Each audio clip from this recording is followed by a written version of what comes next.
Benefit తీసుకోవడం limit 5 లక్షల రూపాయలు కాకుండా ప్రతి గ్రామానికి కూడా అందుబాటులో పెట్టడం జరిగింది. సిహెచ్ఓ, ఏఎన్ఎం అలాగే మిగతా స్టాఫ్ ఇంక్లూడింగ్ మహిళా పోలీస్ కూడా వెళ్ళి నెలకు 40,000 రూపాయల ఆదాయం వస్తా ఉన్న కుటుంబాలకు కూడా, అంటే 5 లక్షల రూపాయల సంవత్సరానికి ఆదాయం వస్తా ఉన్న కుటుంబాలు కూడా, అటువంటి కుటుంబాలను కూడా ఆరోగ్యశ్రీ పరిధిలోకి తీసుకురావడం. దీనివల్ల అక్షరాల 1,48,00,000 కుటుంబాలు, అంటే దాని అర్థం 4,25,00,000 మంది.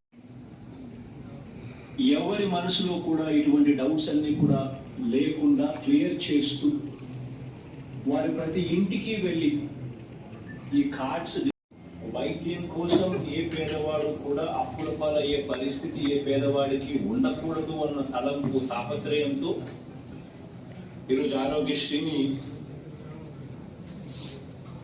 ఎప్పుడూ కూడా ఎవరు కూడా చూడనంతగా మార్పులు తీసుకొస్తూ మరో ముందడుగు వేస్తా ఉన్నాం ఈరోజు.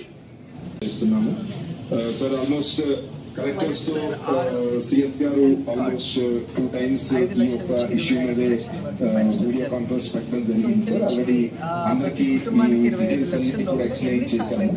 జస్ట్ అవర్ పర్మిషన్ ఇస్తే కనుక just one of the collectors just Vizag municipal corporation urban purposes ఇక్కడ విలేజ్ మొత్తం అంతా కూడా మండలం